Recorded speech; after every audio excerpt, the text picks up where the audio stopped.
ocorreu, tá bom? Que essa aula era para ter sido ministrada no sábado, mas infelizmente eu não estava bem e acabei confundindo o que era para ser feito, tá bom?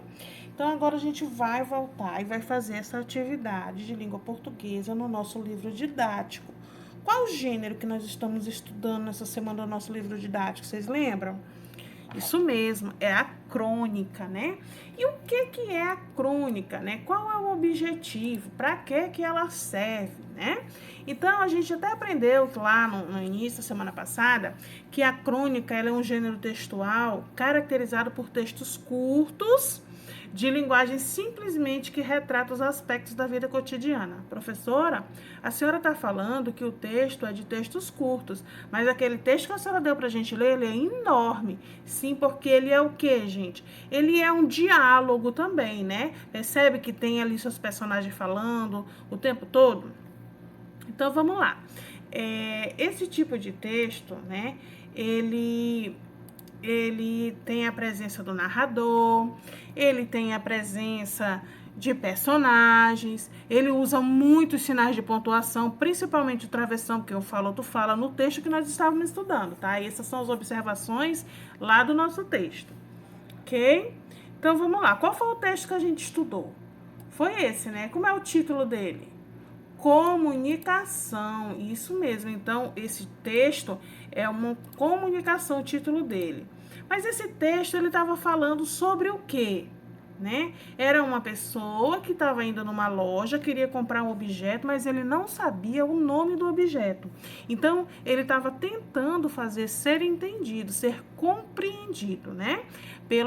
Por quem? Pelo vendedor. Que o vendedor ficava fazendo, tentando descobrir pelas formas e as características que ele estava dando qual era o objeto em si que ele estava procurando. A crônica, gente, ele é um texto narrativo, tá? Então, por isso que a gente percebe esses pontozinhos assim. Bem no início, a gente já consegue perceber que ele tem um narrador, que ele tem uma pessoa que está contando a história, porque ele diz assim, ó, é importante saber o nome das coisas, ou pelo menos saber comunicar o que quer. Imagine-se entrando numa loja para comprar como é mesmo o nome?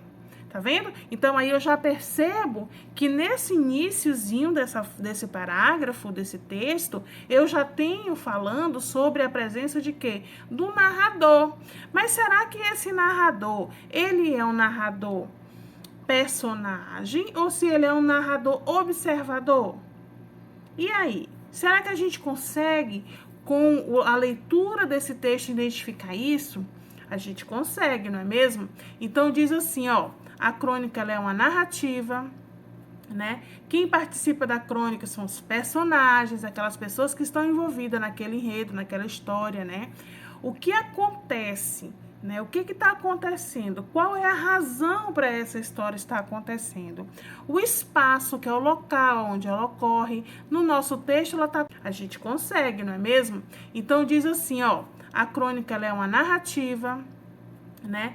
Quem participa da crônica são os personagens, aquelas pessoas que estão envolvidas naquele enredo, naquela história, né?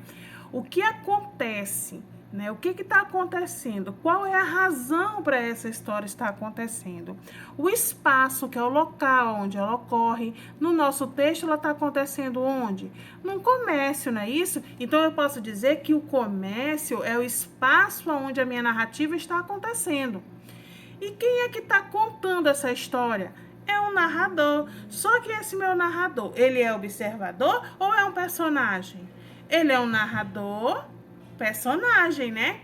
Quando a ação acontece, o tempo em que essa ação está acontecendo, como é que ela está se desenvolvendo, né? O tempo em que ela leva a sequência desses fatos. A crônica, ela conta uma história sobre os fatos que se aproximam daqueles que acontecem às pessoas no dia a dia. Como toda narrativa, a crônica também apresenta partes, sequências dessas partes que formam o que a gente conhece como enredo. E nisso a gente vai falar, deixa eu voltar aqui um pouquinho, que tá bem aqui, ó. Tá vendo esse nosso quadro esquemático? Ele tá falando da situação inicial, né? Como foi que aconteceu? O rapaz não entra na loja, então isso é a minha situação inicial. Quando ele entra na loja, ele não sabe dizer o nome do objeto que ele quer comprar. Então isso é meu início da história. A complicação, né? O desequilíbrio é quando eu quero falar uma coisa e aquela pessoa não tá conseguindo me compreender, que é o caso dele aí. É tanto que ele fica tão assim que ele diz assim: chama o gerente. Não diz no texto? Pois é, por quê? Porque teve uma complicação, ele não está conseguindo ser entendido. Então, foi um desequilíbrio na história. O clímax, o momento de mais tensão, aquele momento em que a gente pensa assim, agora vai, né? E o desfecho final, que é a solução do problema. Quando ele fala lá as características do objeto que ele quer e o vendedor consegue dizer o que é, né? Quando ele fala o nome e chega-se à conclusão de qual era o objeto que ele queria, não é isso? Então observa bem esse quadro esquemático que ele fala direitinho o passo a passo da composição dos elementos de uma crônica, tá? Aí vamos lá, a nossa aula de hoje. Vamos conhecer um pouquinho sobre o autor dessa crônica, né? O escritor Luiz Fernando Veríssimo. Ele nasceu em 1956, não é isso? E 36, na verdade, na cidade de Porto Alegre, no Rio Grande do Sul. Ele ficou muito conhecido por suas crônicas, e em geral as crônicas dele eram o quê, gente? Humorísticas, né? Veríssimo é também um jornalista, cartunista, tradutor, romancista e músico. Olha a quantidade de adjetivos, de caracteres que esse autor tem, né? Atualmente ele tem uma coluna no jornal O Estado de São Paulo, na qual ele escreve artigos, comentários e crônicas, ok? Vamos lá, interpretando o nosso texto. Você vai ter que voltar lá na leitura do texto, né? Veríssimo é também um jornalista, cartunista, tradutor, romancista e músico. Olha a quantidade de adjetivos, de caracteres que esse autor tem, né? Atualmente ele tem uma coluna no jornal O Estado de São Paulo, na qual ele escreve artigos, comentários e crônicas. Ok? Vamos lá, interpretando o nosso texto. Você vai ter que voltar lá na leitura do texto. Você conseguiu adivinhar de que objeto o comprador estava falando? Quando ele começa a dar as características lá, você consegue adivinhar qual era esse objeto? Eu não consigo. A crônica, a comunicação, né? A comunicação, tá? Entre aspas, é porque é o texto lá, né? O título. Tem o mesmo significado de crônica mencionado por você e os colegas na abertura dessa unidade?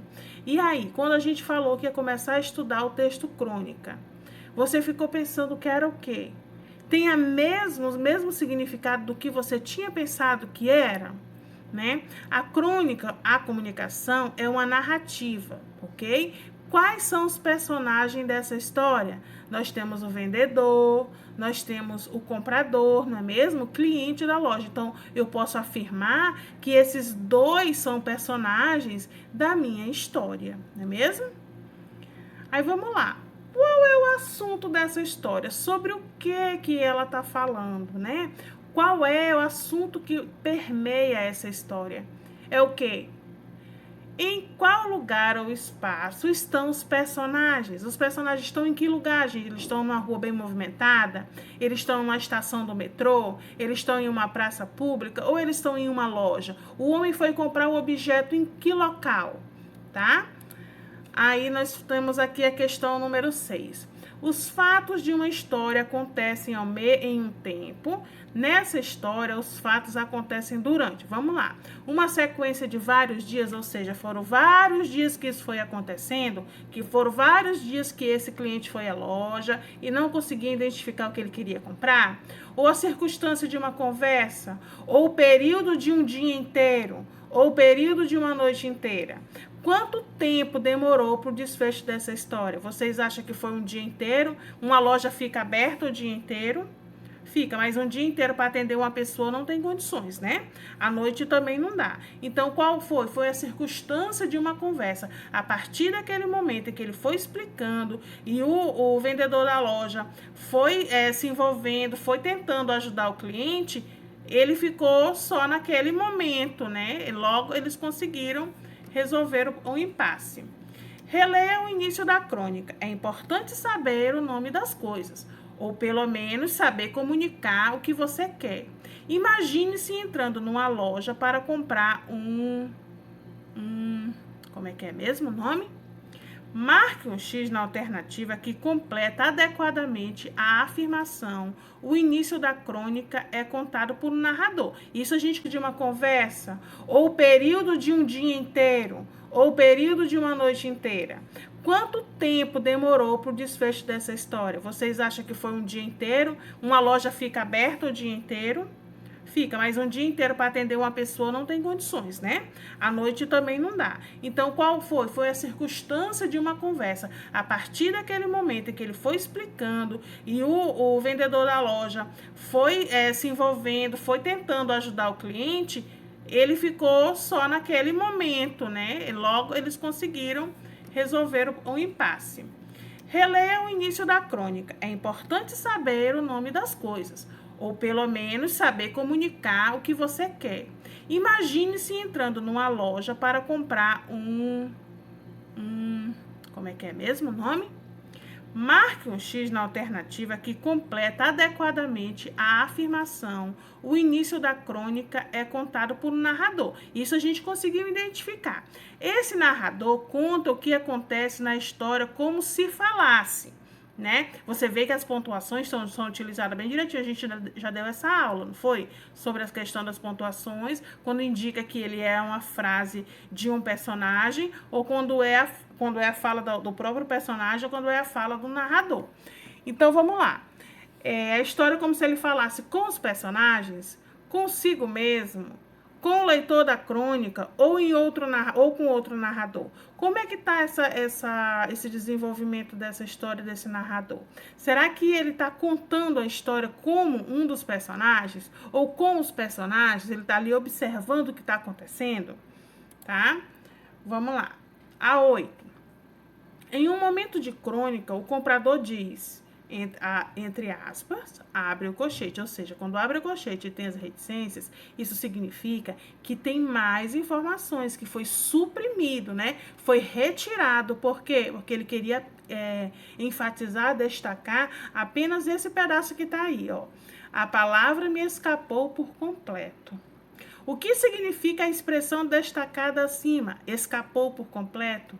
Explique com as suas palavras. O que quando a gente está falando com a pessoa e de repente a gente esquece o que estava falando? Como é que a gente fala, né? Nossa, o que foi que aconteceu? Deu um branco, não é? Às vezes a gente não usa isso. Então, o que essa expressão que está dizendo aí em cima está falando? Está querendo falar? Está querendo... o que ela significa, tá? Releia o texto. Preste atenção nas minhas mãos. Considerando esse trecho, responda: que outra forma de comunicação ou outra linguagem o comprador usou para ser entendido pelo vendedor? Qual é? Porque a gente tem vários tipos de formas de se comunicar. A gente tem a mímica, a gente tem a gente pode falar, né? Que é que a gente fala, tem a linguagem verbal e a não verbal. Então, nesse momento em que ele está falando, preste atenção nas minhas mãos. Que linguagem comunicativa, que tipo de linguagem ele está utilizando junto com para explicar o objeto que ele quer, tá? Então, a partir daí, vocês façam a atividade de vocês e não esqueçam